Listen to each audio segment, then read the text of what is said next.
आदाब, बहुत बहुत स्वागत है आप सभी का। डीबी लाइव देख रहे हैं आप। मैं हूं आपके साथ बुशरा खानम फहाद।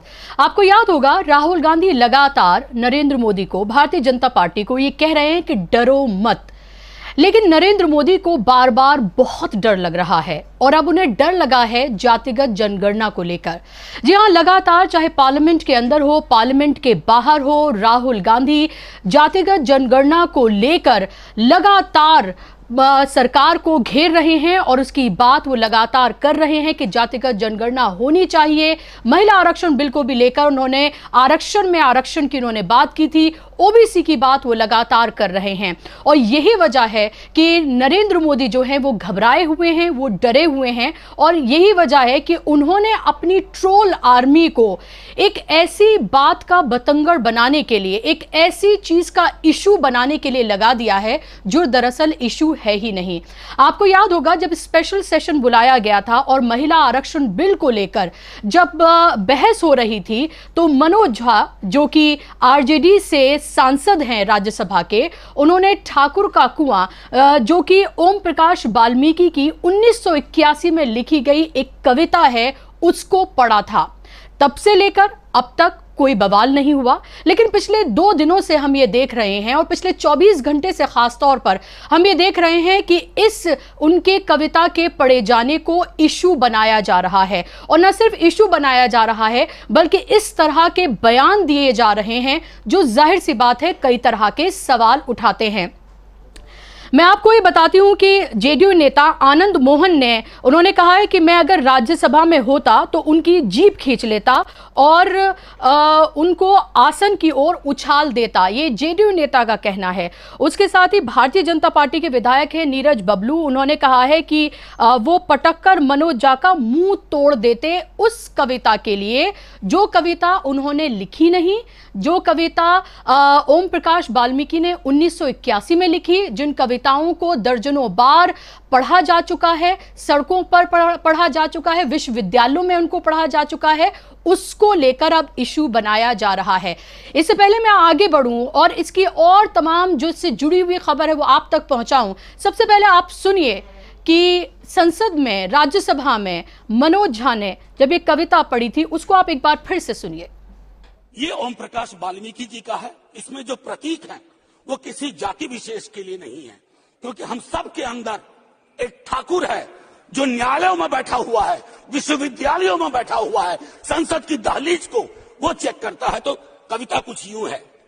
चूल्हा मिट्टी का, मिट्टी तालाब की, तालाब ठाकुर का, भूख रोटी की, रोटी बाजरे की, बाजार खेत का, खेत ठाकुर का, बैल ठाकुर का, हल ठाकुर का, हल की मूठ पर हथेली अपनी, फसल ठाकुर की, कुआं ठाकुर का, पानी ठाकुर का, खेत खलिहान ठाकुर के, गली मोहल्ले ठाकुर के, फिर अपना क्या, गांव, देश, शहर। और मैं फिर से क्लैरिफाई करता हूं, वो ठाकुर मैं भी हूं, वो ठाकुर संसद में है, वो ठाकुर विश्वविद्यालयों में है, वो ठाकुर विधायिका को कंट्रोल करता है। इस ठाकुर को मारो जो हमारे अंदर है।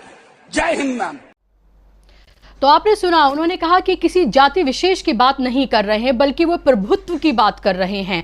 वो ठाकुर मैं भी हूं, वो ठाकुर संसद में है, विश्वविद्यालयों में है, उन सब की बात उन्होंने की है और उसको क्लैरिफाई भी किया है इस कविता को पढ़ने के बाद। लेकिन उसके बावजूद भी इसको देखे किस तरह से इशू बनाया जा रहा है और उस पर सियासत जो है वो की जा रही है, क्योंकि ना सिर्फ राहुल गांधी बल्कि बिहार की सियासत में भी अगर हम देखें तो लगातार चाहे हम बात करें लालू प्रसाद यादव की, चाहे आरजेडी की बात करें, जेडीयू की बात करें, वो जातिगत जनगणना को लेकर लगातार सरकार को आड़े हाथों लेते रहे हैं और यही वजह है कि अब एक नई बहस को जन्म दिया जा रहा है।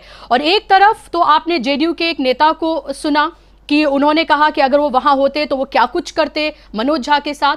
वहीं दूसरे जेडीयू के नेता हैं ललन सिंह, उन्होंने क्या कहा है और वो भी मैं आपको सुनवाती हूं। सब भारतीय जनता पार्टी जो पार्टी है वो कन्फ्यूज का पार्टी है। उसका काम ही है भ्रम फैलाना, कन्फ्यूज की करना। अब रोज चलता रहता है ये गोदी मीडिया जो है, ये गोदी मीडिया में रोज चलता रहता है। क्या चलता है गोदी मीडिया में कि नीतीश कुमार से भारतीय जनता पार्टी थोड़ा बहुत नजदीकी बढ़ रही है। अरे बहुत नजदीकी बढ़ रही है तो सलाहकार हैं आप नीतीश कुमार जी को। नीतीश कुमार जी 7 जन्म में भारतीय जनता पार्टी की तरफ देखने के लायक भी पार्टी वो नहीं है जिसकी तरफ देखा जाए। वो पार्टी ऐसा है जिसके तरफ थूकने क्या है भारतीय जनता पार्टी का। तो भारतीय जनता पार्टी को लेकर उन्होंने यहाँ पर बात की है और मनोज झा को लेकर भी उन्होंने बात की है, क्योंकि लगातार जो दरबारी मीडिया है उसको एक टारगेट दिया गया है कि कैसे जो पूरा इंडिया गठबंधन है उसमें फूट डाली जाए, और इसीलिए खबरें बाकायदा तौर पर प्लान की जा रही हैं। और ये बताया जा रहा है कि जेडीयू से नीतीश कुमार से एनडीए की नजदीकियां बढ़ रही हैं, हालांकि इसको पूरी तरीके से नकारा है। और लालू प्रसाद यादव से आज नीतीश कुमार ने मुलाकात भी की, वो तस्वीरें भी सबके सामने हैं। और जाहिर सी बात है ये मुलाकात भी इसको इस तरह से देखा जाए कि ये बताने के लिए कि सब कुछ ठीक है। लेकिन लौटकर फिर हम उसी पर आएंगे जिस कविता को लेकर लगातार विवाद हो रहा है, और इस पर बात करने के लिए मेरे साथ 3 खास मेहमानों का पैनल जुड़ गया है। इनका तारुफ मैं आपसे कराना चाहूंगी।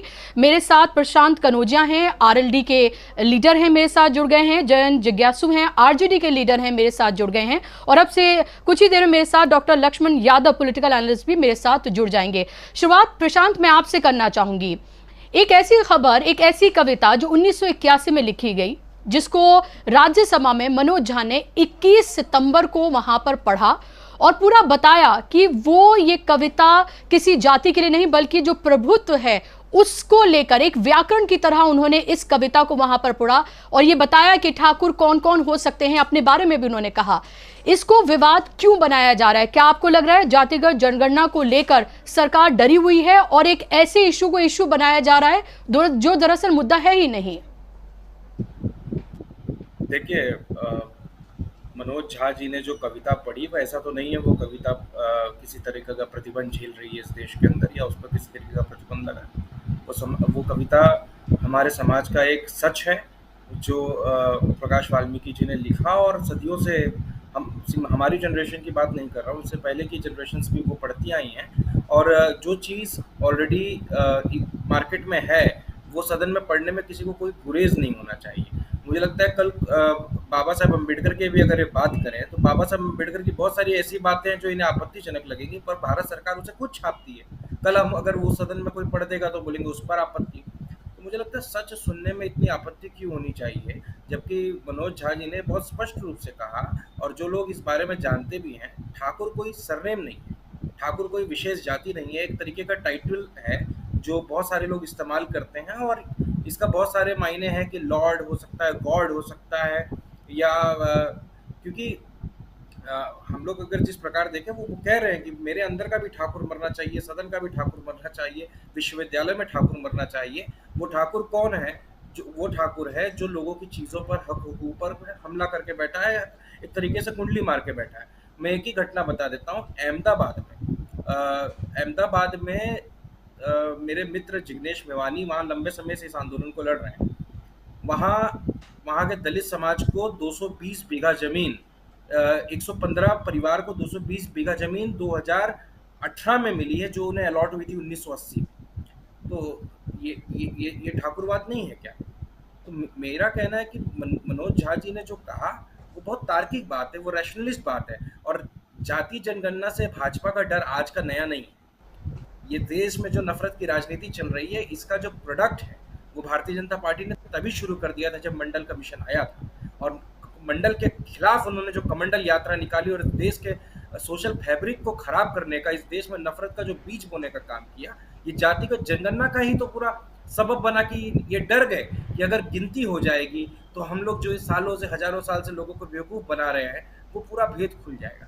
और जाहिर सी बात है जैसे जैसे बहस बढ़ेगी, भाजपा बिदुड़ी जैसे लोगों को आगे करेगी, भाजपा मनोज झा जी जैसे मतलब मैं मानता हूँ कि आज सदन में जितने भी सांसद है उसमें he is one of that सांसद जिनको सुनने के लिए मुझे लगता है उनके विपक्षी भी खड़े होते होंगे और वो तार्किक बात कर रहे हैं। तो मुझे लगता है कि जो तार्किक बात कर रहा है, और ठाकुरों से दिक्कत होती तो इसी देश में वीपी सिंह ने प्रधानमंत्री रहते हुए मंडल कमीशन को लागू किया, तो इसी देश के उन्हीं के बिरादरी के लोगों ने कहा राजा नहीं रंक है, भारत पे कलंक है। तो इसी देश के 85% बहुजनों ने कहा राजा नहीं फकीर है, भारत की तकदीर है। तो जो लोग रिफॉर्म की बात करेंगे, जो लोग अच्छी बात करेंगे वो बेहतर होंगे। वो ठाकुर जो वो कोनोटेशन इस्तेमाल कर रहे हैं वो कोई जाति नहीं है, वो एक तरीके का प्रभुत्व है, वो एक तरीके का मानसिकता है जो लोगों को दबाने की बात करती है। बिल्कुल। और जयंत मेरे साथ जुड़े हुए हैं। जयंत, अगर वाकई में जो ओम प्रकाश वाल्मीकि की जिस कविता को लेकर एक बिला वजह का विवाद बनाया जा रहा है, जिस तरह से प्रशांत कह रहे थे कि ये कोई प्रतिबंधित नहीं है, इसे कोई भी कहीं पर भी पढ़ सकता है, ऐसे तो अगर अदम गोंडवी की जो कि खुद ठाकुर थे, अगर उनकी कुछ कविताओं को कोट कर दिया जाए तो शायद इससे बड़ा बवाल हो सकता है। तो क्या एक ऐसी चीज को, एक ऐसे इशू को इशू बनाया जा रहा है जो दरअसल कोई मुद्दा नहीं है? क्या आपको लगता है कि इसके पीछे जो जातिगत जनगणना को लेकर एक नई जो बहस शुरू हो गई है और लगातार भारतीय जनता पार्टी को जो टारगेट किया जा रहा है, नरेंद्र मोदी से जो सवाल पूछे जा रहे हैं, उससे वो घबरा रहे हैं?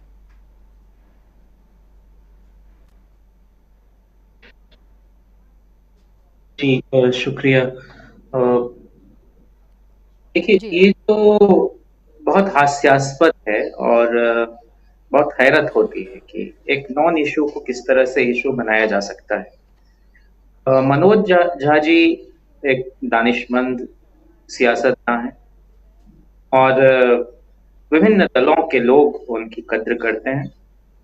मैं ऐसा मानता हूं कि हमारी पार्टी में जिस तरह की वैचारिकी है उसका सच्चे अर्थों में कहीं कोई तर्जुमानी हो पाती है तो उन मुखर आवाजों में वे बहुत अदब एहतराम के साथ याद किए जाते हैं।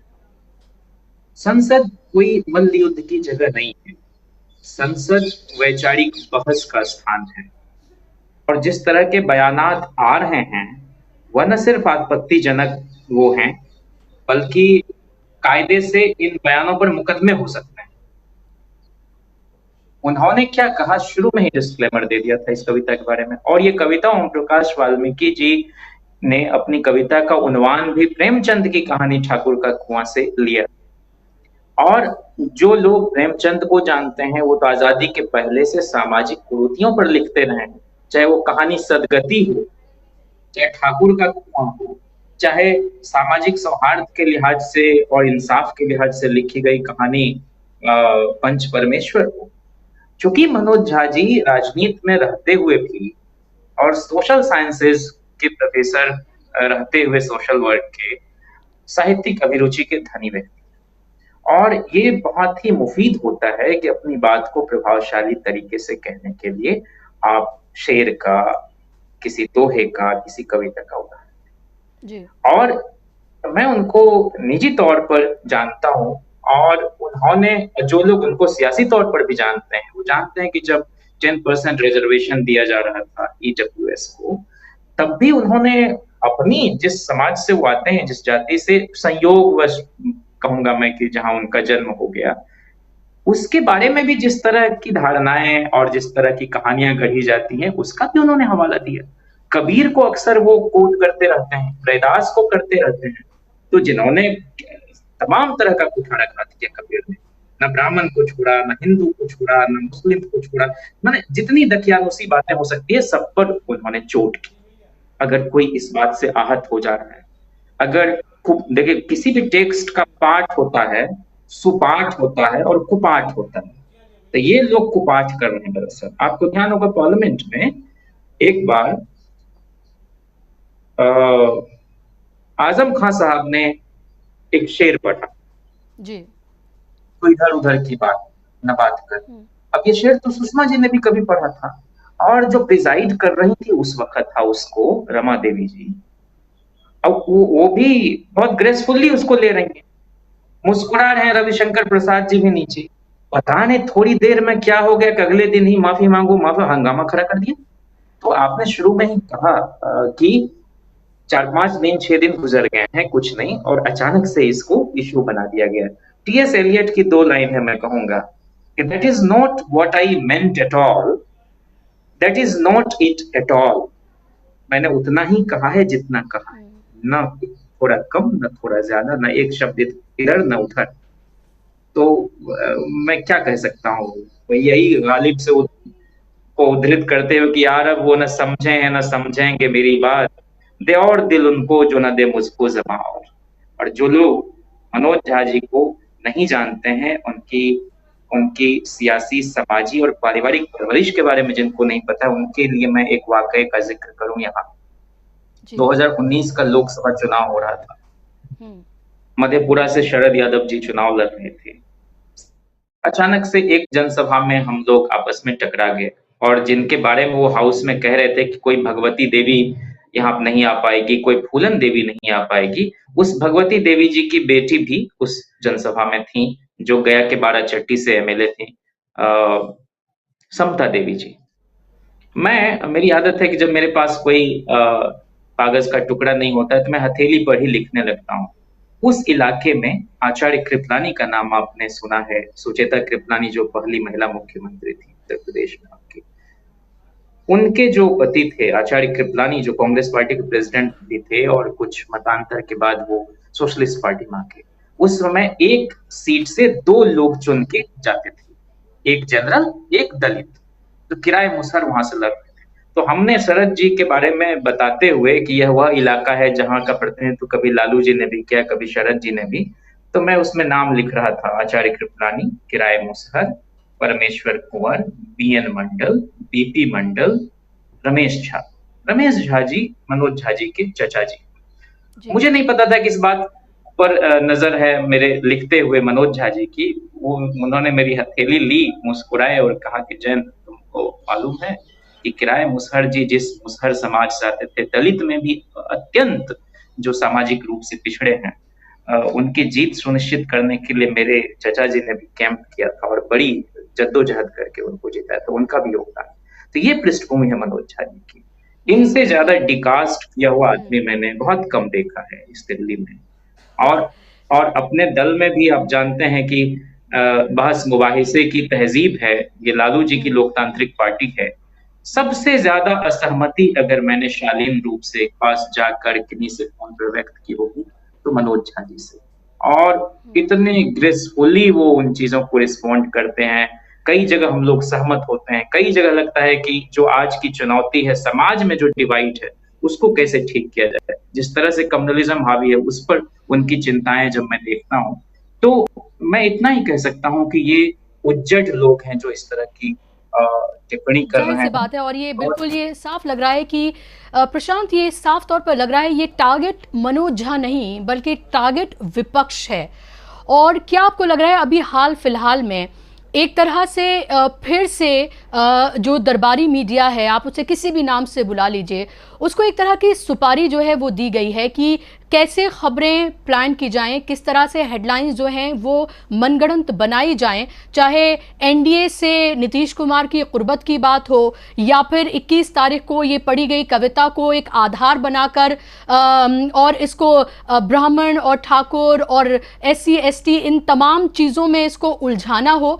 क्या आपको लग रहा है ये दरअसल कहीं ना कहीं विपक्ष को टारगेट करने के लिए सेंटर में मनोज झा और उनकी पढ़ी गई कविता को रखा गया है?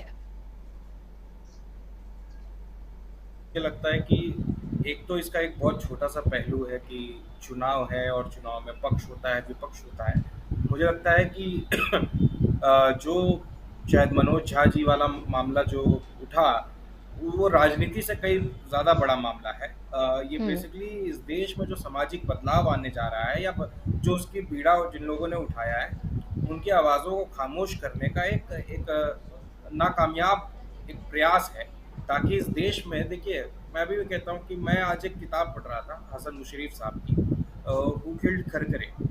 उसमें बड़ी बेहतरीन किताब है। वो बताते हैं कि किस तरह 1893 तक इस देश के अंदर एक भी हिंदू मुस्लिम दंगे नहीं, और 1893 के बाद पुणे में पहली बार दंगा कराया गया, और RSS मानसिकता के लोगों का जो पूरा ध्यान रहा है वो इंटेलिजेंस और मीडिया पर रहा है।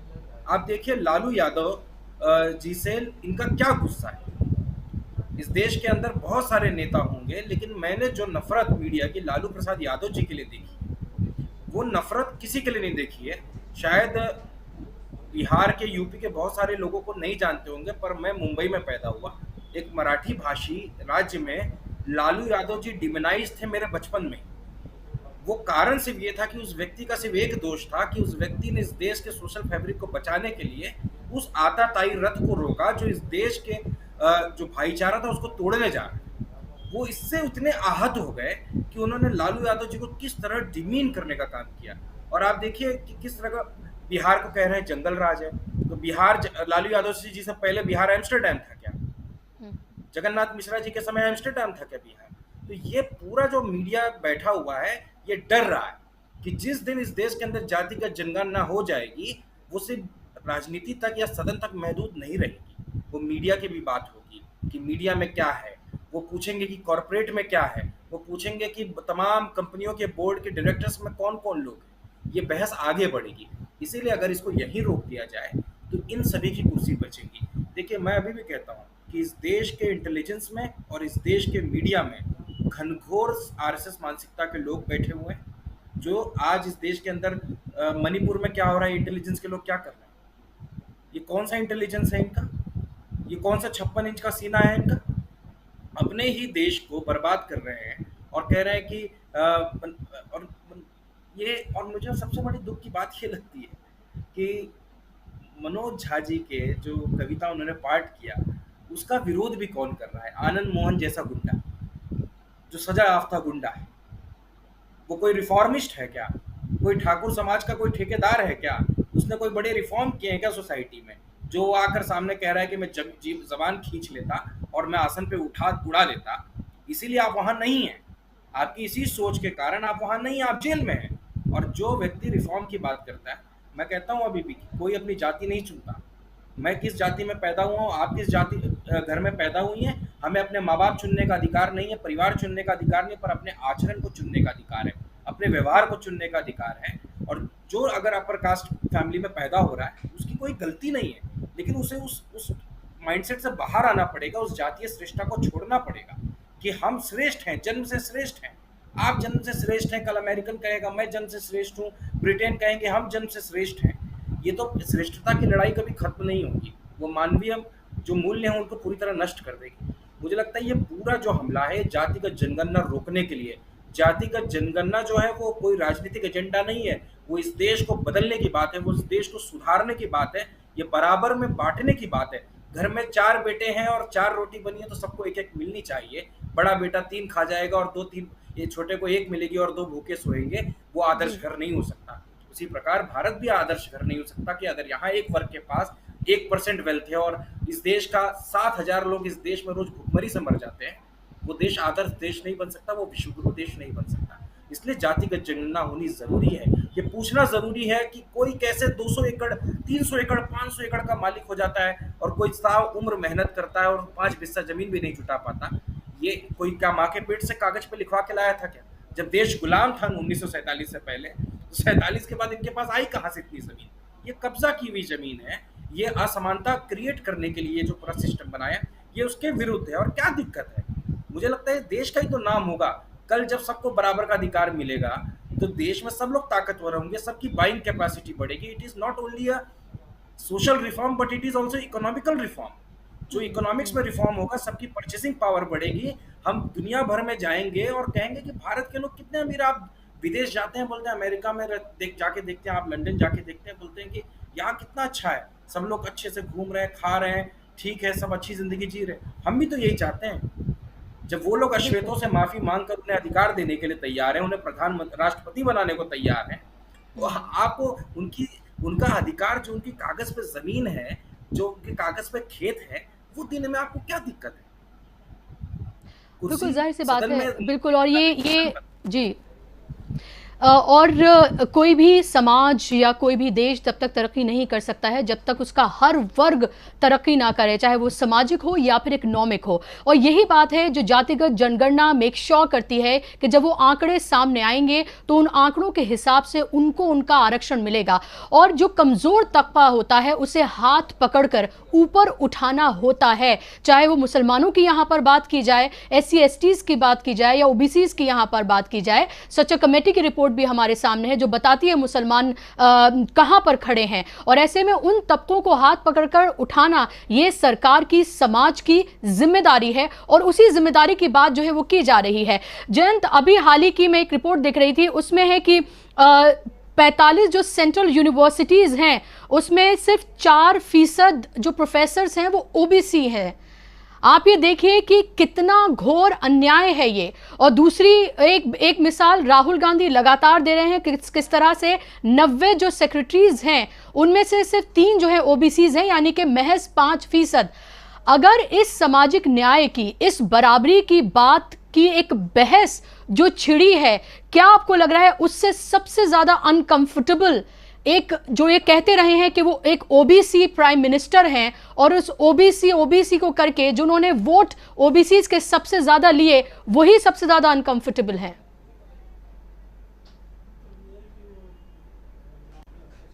बहुत बड़ी असमानता हर मुल्क में देखी जा रही है और जीवन के क्षेत्र में हम ये देख रहे हैं। कोई ओवर रिप्रेजेंटेड है, कोई अंडर रिप्रेजेंटेड है। फिराक कहते थे कि देख रफ्तारे इनकलाब फिराक, कितनी आहिस्ता और कितनी तेज, लेकिन वो अभी तक गांव में आप देखेंगी तो बात बनी नहीं है। मनोज झा जी ने, मुझे याद है, एक बार गवर्नर को चिट्ठी लिखी थी बिहार में कि सारी यूनिवर्सिटीज में अंबेडकर थॉट की पढ़ाई हो बिहार में। और उनसे भी पहले 77 में मिले थे नंद किशोर राम जी शाहाबाद के इलाके में, और बाद में राबड़ी जी ने उनको 1998 में एमएलसी बनाया। उन्होंने एक रिजोल्यूशन लाया हाउस में, काउंसिल में, कि हर इसी बाबत कि हर विश्वविद्यालय में ये अंबेडकर विचार की पढ़ाई। अभी जल्द माफ कीजिएगा, आपको बीच में मैं रोक रही हूँ, आपके पास मैं लौट रही हूँ और इसके आपके जवाब को मैं कंटिन्यू करूंगी। ये तस्वीरें फिलहाल जो हम अपने दर्शकों को दिखा रहे हैं, ये कीर्तिनगर फर्नीचर मार्केट की है, जहां पर आज अचानक से राहुल गांधी वहां पर पहुंचे हैं। आपको पता है लगातार इसी तरह से वो संवाद कर रहे हैं, लोगों से उनकी परेशानियों को सुन रहे हैं और एक तरह से सरप्राइज वो दे रहे हैं, ना सिर्फ उन लोगों को जहां वो जाते हैं बल्कि देश की आवाम को भी। इससे पहले आपको पता होगा कि किस तरह से वो कुलियों से मिलने के लिए पहुंचे थे, उससे पहले भी अलग अलग जगहों पर वो इसी तरह से कभी आजादपुर मंडी, कभी मैकेनिक से मिलने के लिए, कभी किसी और जगह, कभी रेल में वो सफर करने लगते हैं। और उसी कड़ी में आज वो कीर्तिनगर पहुंचे हैं, जो कि फर्नीचर मार्केट है, बहुत बड़ी फर्नीचर मार्केट है और वहां पर फर्नीचर जो है वो तैयार किए जाते हैं, बड़े बड़े शोरूम्स हैं, वर्कशॉप्स हैं जहां पर स्क्रैच से तमाम चीजें तैयार की जाती हैं। और उनकी परेशानियों को जानने के लिए, उनसे बात करने के लिए कि फिलहाल किस तरह की परेशानी से वो दो चार हो रहे हैं, राहुल गांधी कीर्तिनगर पहुंचे, जिसकी तस्वीरें फिलहाल आप देख रहे हैं। और जैसे हर बार होता है कि जहां पे वो जाते हैं उसके बाद एक वीडियो जो है वो रिलीज होती है, कुलियों से जब मिलने के लिए गए थे उसकी भी वीडियो रिलीज की गई है, तो शायद जल्द ही इसकी वीडियो भी लोगों के सामने होगी और पता चलेगा कि आखिर उन्होंने क्या बातचीत की है यहाँ के लोगों से, कारीगरों से क्या बातचीत उन्होंने की है और क्या उनकी परेशानियां हैं जिनको उन्होंने सुना है। क्योंकि लगातार वो एमएसएमई सेक्टर की वो बात करते रहे हैं, किस तरह से लगातार छोटे उद्योग, लघु उद्योग जो हैं उन पर जीएसटी और नोटबंदी के बाद वार हुआ है और वो ख़त्म की कगार पर हैं। चाहे हम अलग अलग इंडस्ट्रीज़ मुरादाबाद से लेकर तमाम जगहों की बात करें, वो किस तरह से लगातार अपने सबसे बुरे दौर से गुजर रही हैं, उनकी वो लगातार बात करते रहे। और इसी कड़ी में वो यहाँ पर कीर्तिनगर पहुंचे हैं जहाँ पर उन्होंने बात की है लोगों से। और जैसे वो अपने स्टाइल में नजर आते हैं, माइक लगा हुआ है उनकी टी शर्ट पे, यानी कि जल्द ही वीडियो आप लोगों के सामने होगी और बिल्कुल लोगों से उनके जैसा बन के वो बात करते हैं। किसी तरह की कोई पर्देदारी नहीं होती, कोई दीवार लोगों की और उनके बीच में नहीं होती है और यही सहजता शायद लोगों को अच्छी लगती है और इसको पसंद लोग कर रहे हैं। और इसी से ही जो नरेंद्र मोदी हैं, भारतीय जनता पार्टी लगातार असहज महसूस कर रहे हैं, उनको समझ नहीं आ रहा है वो क्या करें। और यही वजह है कि अपनी बर्थडे पर एक पूरे स्टेज तरीके से मेट्रो में वो जाते हैं, लोगों से बातचीत करते हैं। वो साफ तौर पर नजर आ जाता है कि ये कैजुअली वो जाकर उन्होंने बातचीत की है या पूरे तरीके से एक मैनेज तरीके से चंद लोगों को वहां पर बैठाकर बातचीत की गई है। ये तस्वीरें आपके सामने जो ये बताती हैं कि राहुल गांधी लगातार एक संवाद की स्थिति में हैं और भारत जोड़ो यात्रा की जो बात करते रहे हैं कि भारत जोड़ो यात्रा उनकी लगातार चल रही है, ये यात्रा खत्म नहीं हुई है। एक फॉर्मल यात्रा जो शुरू की गई थी, उसके बाद विदेश से लेकर देश में अलग अलग स्थानों पर जाकर वो जिस तरह से बात कर रहे हैं। और उसके साथ ही आप ये देखिए कि जो भारत जोड़ो यात्रा 2.0 उसकी भी सुगबुगाहट है कि वो भी जल्द शुरू हो सकती है। कहां से शुरू होगी, कैसे शुरू होगी, किन राज्यों को चुना जाएगा, कहां से शुरुआत की जाएगी, इसका खाका तैयार हो रहा है, जल्द आपके सामने आ सकता है वो भी। लेकिन फिलहाल इन सब के बीच ये संवाद जो राहुल गांधी कर रहे हैं ये बेहद महत्वपूर्ण है, क्योंकि मैं लगातार एक बात को कहती रही हूं कि दो तरह की राजनीति देश में फिलहाल हो रही है। एक तरह की वो राजनीति जहां पर एक दीवार है जनता के बीच में और नेता के बीच में, यानी कि प्रधानमंत्री देश के सबसे बड़े नेता के बीच में, जहां पर कोई संवाद नहीं है, कोई बातचीत नहीं है, बल्कि एक राजा है जो सत्ता के अहंकार में चूर चूर है, जो सिर्फ अपनी बात करता है, जो मन की बात सिर्फ सुनाता है, किसी के मन की बात वो नहीं सुनता है, वो स्टेज से अपने नेताओं की बात नहीं करता, वो सिर्फ अपने मन की बात करते हैं और उसके साथ साथ वो सिर्फ इवेंट में मशगूल और मसरूफ हैं। दूसरी तरफ एक ऐसे नेता हैं राहुल गांधी जो लगातार लोगों से लोगों की तरह बनकर, जैसे वो हैं उनकी तरह बन के उनसे बात कर रहे हैं, संवाद कर रहे हैं, बिना किसी बीच में दीवार, बिना किसी पर्दे के। जैसे आपने पहले पुलियों की जो हम बात कर रहे थे कि उनकी ड्रेस पहन के बाकायदा तौर पर, सिंबॉलिक ही सही, बाकायदा तौर पर स्ट्रॉली उन्होंने अपने सर पर रखी थी और हमने देखा कि हजारों करोड़ रुपया खर्च किया गया राहुल गांधी की इमेज को मिलाइन करने के लिए, खराब करने के लिए। लेकिन राहुल गांधी भारत जोड़ो यात्रा के बाद से एक बड़े नेता के रूप में उभरे हैं, ये इसमें अब कोई दो राय नहीं है। और इसको खुद जो लोग शायद उन्हें पसंद भी नहीं करते हैं, शायद अभी भी उनके क्रिटिक हैं, वो भी इस बात को मानते हैं। अपनी चर्चा पर हम लौटेंगे। हमारे साथ दो खास मेहमान जुड़े हुए हैं। जयंत, आप अपनी बात को मुकम्मल करिए कि हम जो बात कर रहे हैं कि किस तरह से, चाहे मैंने वो सेंट्रल यूनिवर्सिटीज़ की बात की या 90 सेक्रेटरीज में से 3 सिर्फ ओबीसी हैं, चाहे उनकी हम बात करें, लगातार जो हिस्सेदारी है वो एक तरह से ऐसा लगता है सिर्फ एक वर्ग, एक कास्ट तक ही सिमट कर रह गई है और बाकी सबको जो मिलता है वो बचा कुचा है।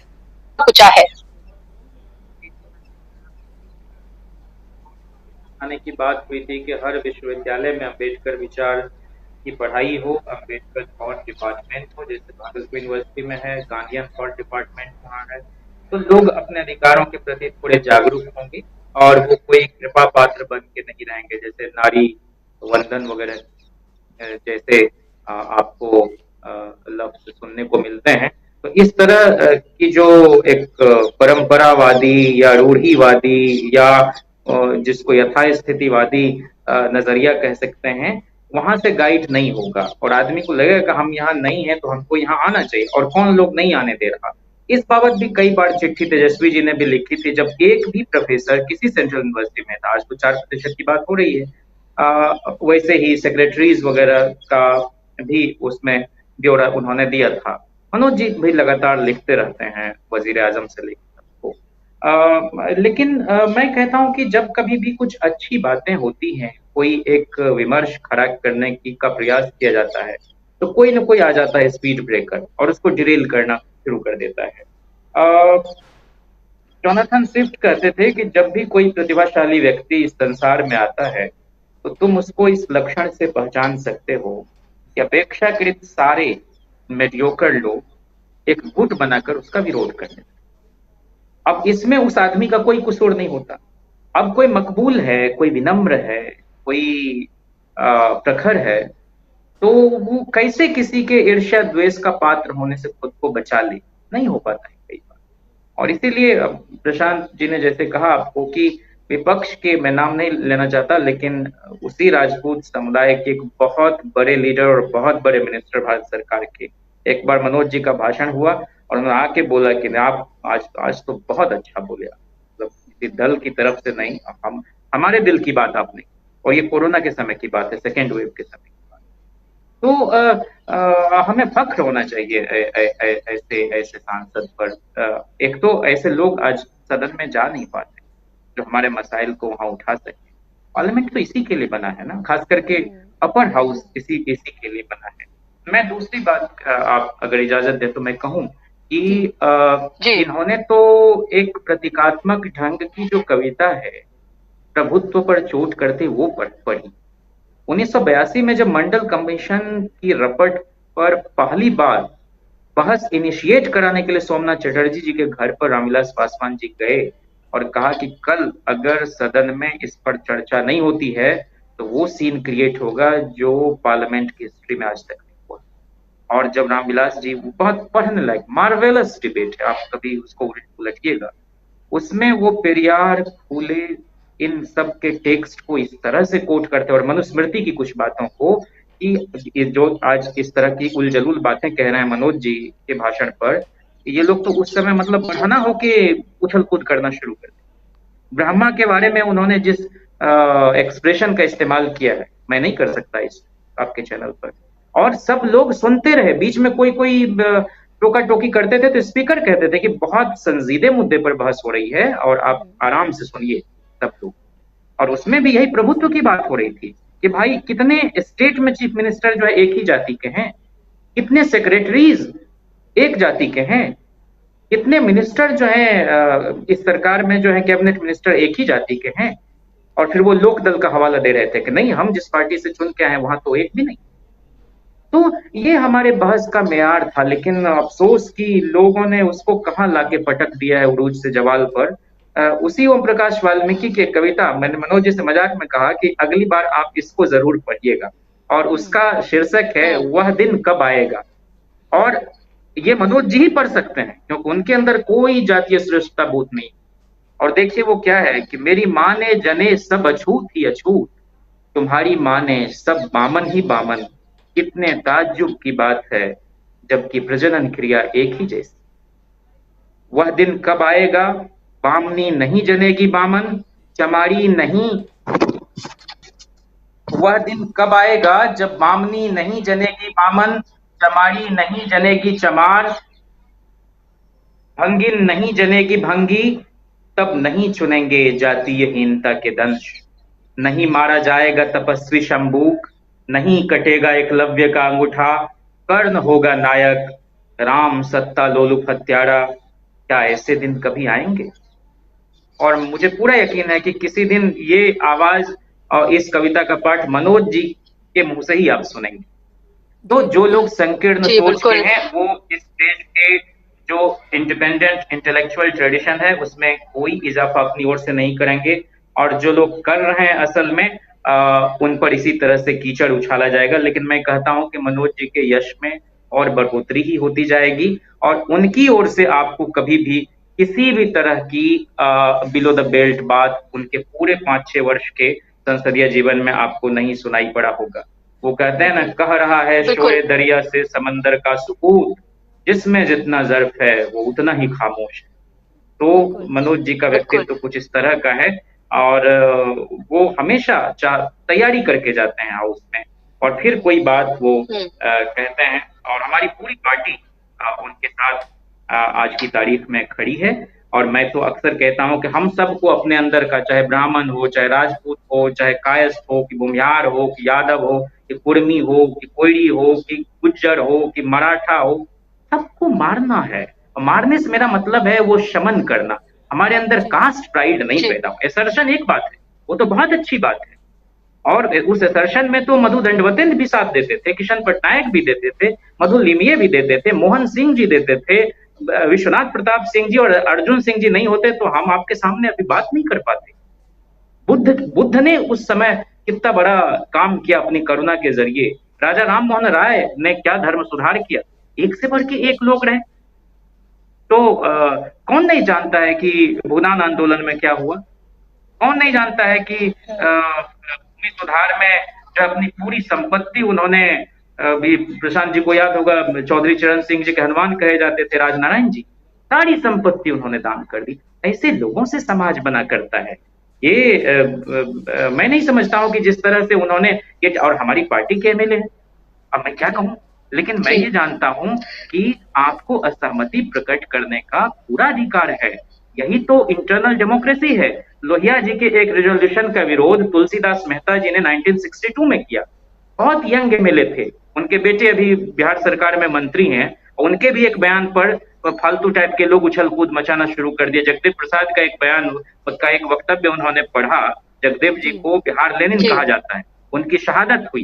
उन्होंने यही कहा था कि 100 मैंने धन धरती और राजपाट पे 90 भाग हमारा है, 10 का शासन 90 पर नहीं चलेगा, नहीं चलेगा। अब इसमें क्या बात है, उस समय का 10 और 90 और आज की तारीख में संदर्भ बदलते रहते हैं, अमीरी गरीबी बदलती रहती है, लेकिन उनके बयान को भी किस तरह से तोड़ के जिन लोगों ने पेश किया। जी जी जी जी जी जी मैं नारा पूरा कर देता 100 में 90 शोषित हैं, हम शोषितों का नारा है, धन और धरती राजपाट पे 90 भाग हमारा है। जी बिल्कुल जाहिर सी बात है। और जयंत, आप जिन चीज़ों को लगातार कह रहे हैं, जिन बिंदुओं पर आप जोर दे रहे हैं, जिन नुक्तों पर आप जोर दे रहे हैं, वो बेहद महत्वपूर्ण है। क्योंकि प्रशांत, आज का दौर तो व्हाट्सएप यूनिवर्सिटी का है, वहाँ से ज्ञान अर्जित किया जाता है। आज का दौर जो है वो कहीं से भी एक तरह से गधों की एक फौज तैयार की जा रही है जो सिर्फ हाँ कर सकते हैं। वो किसी भी तरीके से कोई आप बात कहें और अगर आप उसके बात से लोकतांत्रिक तरीके से अगर आप असहमति भी जताएं तो उसकी भी गुंजाइश जो है वो पूरी तरीके से ख़त्म कर दी गई है।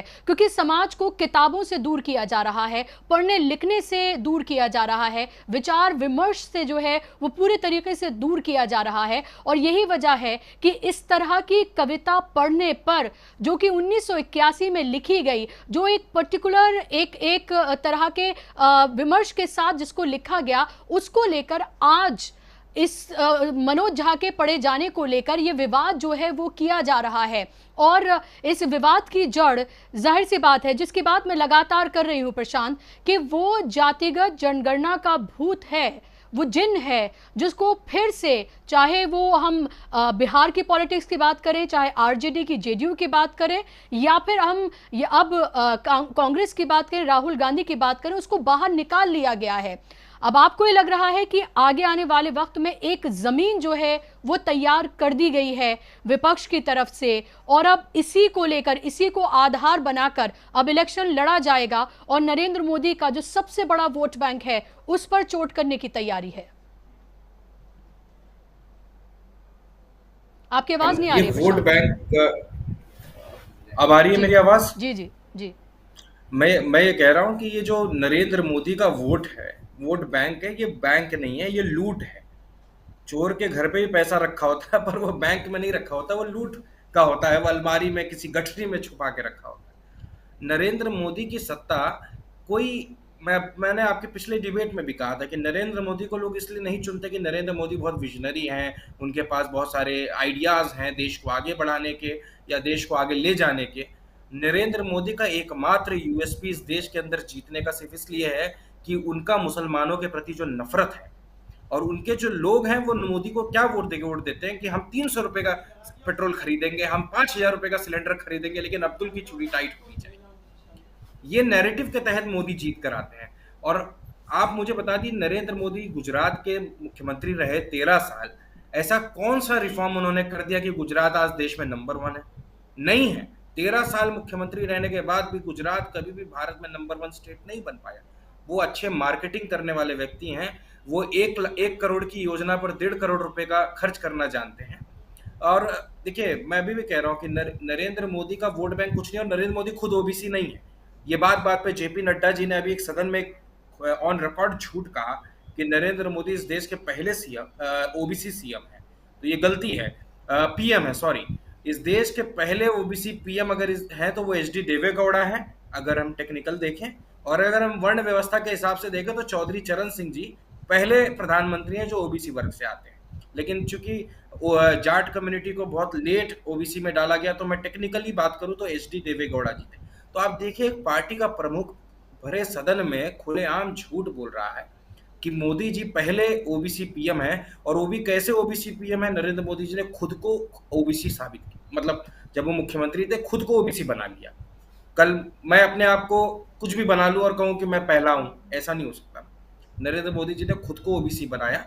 और देखिए, जो नफरत की बयार जो मंडल कमीशन के खिलाफ कमंडल से हुआ, विनय कटियार, उमा भारती, कल्याण सिंह जैसे ओबीसी नेताओं का इस्तेमाल कर कर एक तरीके से भ्रमित किया गया सोसाइटी को, उनके हक हकूक को, उनको जहां हमारे देश के जो भाग्य विधाता थे उस समय के, वो चाहते थे कि इस देश का जो, जिनको ये लोग कहते थे कि कर्पूरी ठाकुर वापस जाओ, उस तरह लेके सलून खोलो, वो वर्ग का व्यक्ति जब शीर्ष स्थानों पर बैठना शुरू करता है और आपको इन लोगों का मन कचोटता है। और इसीलिए इन्होंने हमारे ओबीसी समाज के भीतर से कुछ मौका परस्तों को चुना, जिन्होंने इनके मनुवादी आंदोलनों को लीड किया और किस प्रकार भ्रमित करके आज आप देखिए क्या हालत है कि 90 सेक्रेटरीज में से महज 2 या 3 लोग नजर आते हैं। ये किस देश में होता है? कि वहाँ का मेजॉरिटी ही पूरी तरह गायब है, पूरी व्यवस्था से गायब है, सदन से गायब है।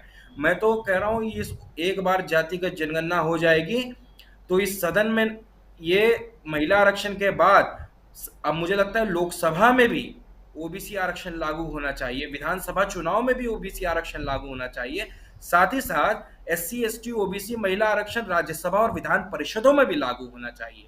ये लड़ाई लंबी है, ये जातिगत जनगणना तो महज शुरुआत है। और जब मुझे लगता है जब ये बहस आगे बढ़ेगी, और मैं अभी मान के चल रहा हूँ कि हम नरेंद्र मोदी को 2000 हमारी लड़ाई नरेंद्र मोदी से नहीं, अगर कोई ये सोच रहा है कि हमारी जो पूरी योजना है 2024 की है, तो हमारा ऐसा कोई योजना नहीं है।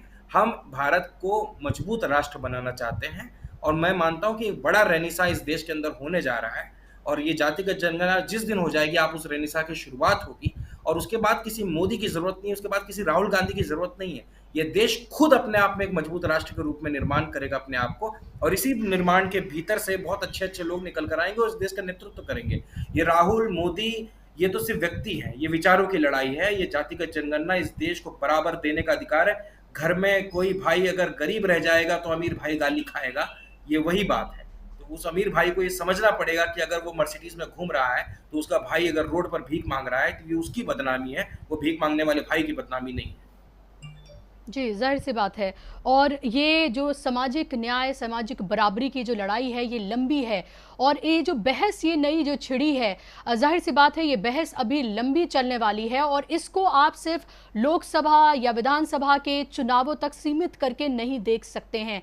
ये आने वाली जो सत्ता है, अगर सत्ता परिवर्तन होता है और उसके बाद इस जातिगत जनगणना को लेकर, इस बराबरी की इस लड़ाई को लेकर आगे किस तरह से ले जाया जाएगा, ये तब तक देखने वाली बात है। लेकिन क्या आपको लगता है जयंत की फिलहाल जिस तरह के संसद में जो मयार हम देख रहे हैं, वहां पर मनोज झा जैसे जो एक लर्नेड, एक बुद्धिजीवी जो नेता हैं, जो किताबें हाथ में लेकर उनको कोट करते हुए जो बातों को रखते हैं, जो तथ्यों पर आधारित बात रखते हैं, उनकी नहीं बल्कि शायद रमेश बिधूड़ी जैसे लोगों की भारतीय जनता पार्टी को जरूरत है। इसीलिए उनको टारगेट किया जा रहा है एक ऐसी कविता पढ़ने के लिए जो लिखी किसी और ने है और जो उन्होंने पूरा एक्सप्लेन करके बताया कि उन्होंने किस और किस परिवेश में वो पढ़ी है। और दूसरी तरफ रमेश बिधूड़ी जैसे लोग जो क्या कुछ दूसरे सांसद को बाकायदा तौर पर उसके धर्म के आधार पर उसको गाली देते हैं और उन्हें प्रमोशन देकर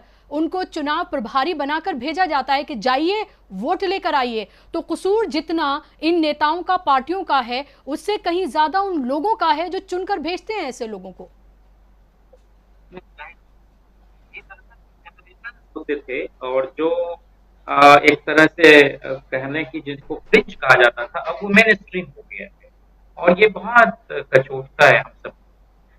मैं उस समय आपको पार्टी की इंटरनल डेमोक्रेसी की बात कर रहा था जिसकी आज बहुत सख्त जरूरत है कि लोहिया बहुत प्रसन्न हुए जब उनके रेजोल्यूशन का विरोध उठकर तुलसीदास मेहता जी ने किया और कहा कि हमारी पार्टी में ऐसे भी लोग हैं जो पार्टी प्रेसिडेंट से नाइतफाकी जाहिर कर सकते हैं और हमारी पार्टी में कोई भी सवाल पार्टी फोरम पर अगर कोई करता है शालीनता से तो उसको अप्रिसिएट किया जाता है।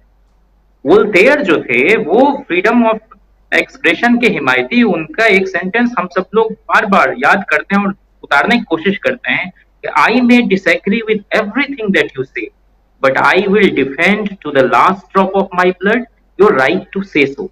लेकिन कैसे कहेंगे आप? गाली गलौज करके कहेंगे कि कोई उसका अपना एक सभ्य शालीन मर्यादित तरीका होगा? सार्वजनिक जीवन में आपसे क्या उम्मीद किया जाता है? हम लोग कहते हैं विद्या ददाति विनयम, इल्म जो है आपको नफीस बनाता है। ये विद्या ददाती उज्जटपन कब से? तो मैं आज सोच के आया कि मैं आपके शो में कहूंगा कि जो मुझको बदनाम करे हैं काश वे इतना सोच सकें मेरा पर्दा खोले हैं या अपना पर्दा खोले हैं। कुछ लोग जैसे ही मुंह खोलते हैं उनकी सारी शिक्षा दीक्षा सारे मूल्य बाहर आ जाते हैं। तो ये नहीं होना चाहिए। मेरे उस्ताद मोहतरम हैं प्रोफेसर मसूद अहमद साहब, उन्होंने हमें भागलपुर में पढ़ाया। एक बार उनकी मनोज जी से बात, उनकी इच्छा हुई तो मैंने कराई थी। उन्होंने भेजा अपने कुछ 3-4 शेर, वो मैं चाहता हूँ कि पढ़ दूं। और वो सिर्फ मनोज जी के संदर्भ में नहीं है, आज की तारीख में हर क्षेत्र में जो गिरावट और अवमूल्यन हम देख रहे हैं संसदीय जीवन में। एक जमाना था कि किशन पटनायक बिना तैयारी करके नहीं आते थे मसूली में। हम तो मनोज जी में उसी कंटिन्यूएशन को देखते हैं। और ऐसे और भी लोग, या जयंत चौधरी जी वगैरह, मतलब इतनी अच्छी जगह से पढ़े हैं, कुछ बोलते हैं तो यह मुल्क सुनता है। तो मसूद साहब की अपनी ही वो रचना है, उनकी अपनी ही गजल के 2-3 शेर हैं कि मेरा दामन फाड़ कर अपना बचाने वो चले, मेरी रुसवाई में जैसे उसकी रुसवाई न थी। वो मेरे शानों पे बैठे हैं कलम कागज लिए, जिसके शानों पे किसी की जुल्फ लहराई न थी। चीर कर दिल क्या दिखाते उसको जिसके हाथ में, झूलती मीजान थी आंखों में बिनाई न थी। और आखिरी शेर ये कि हुस्न की तहजीब से इंजीर की पत्ती गई।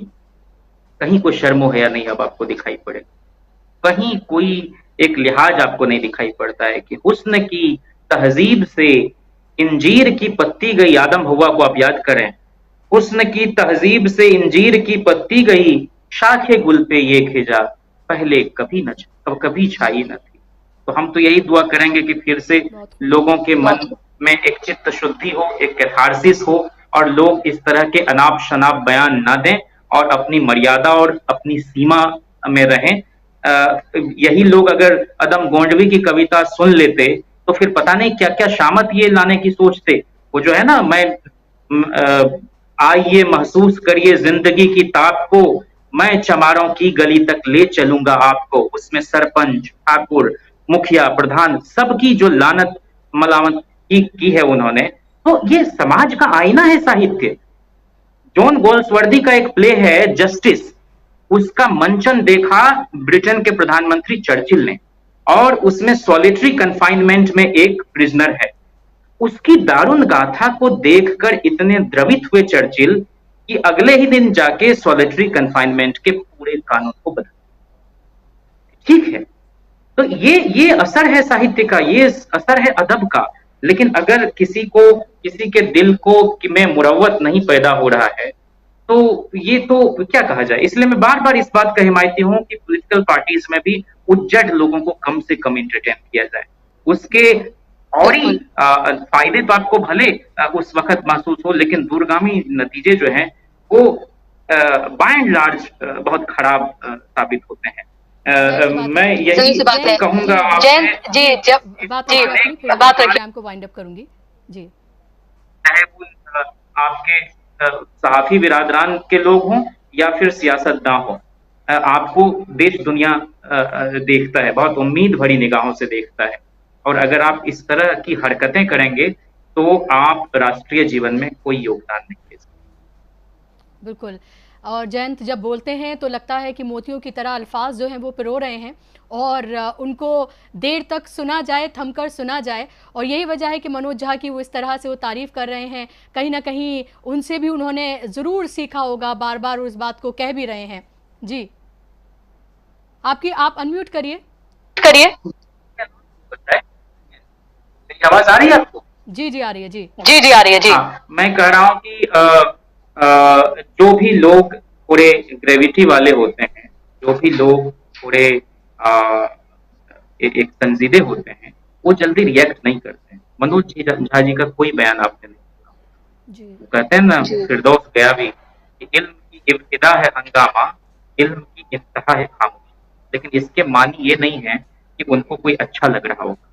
जो कोई भी, चाहे वो जेडीयू का आदमी हो, ये बीजेपी के आदमी हो, या बाकी उस विधायक के पिताजी, जाहिर सी बात है।